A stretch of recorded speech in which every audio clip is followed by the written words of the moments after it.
Hi friends, எப்படி இருக்கீங்க? எல்லோரும் நல்லா இருக்கீங்களா? பாருங்க, இன்றைக்கி யாரெல்லாம் முருகனை பார்க்க முடியாதுன்னு நினச்சிட்டு இருக்கீங்களோ அவங்களுக்காக தான் இந்த வீடியோ.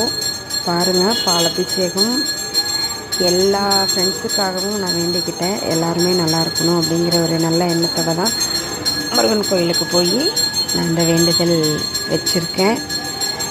ஸோ எல்லாருமே நல்லாயிருக்கும்.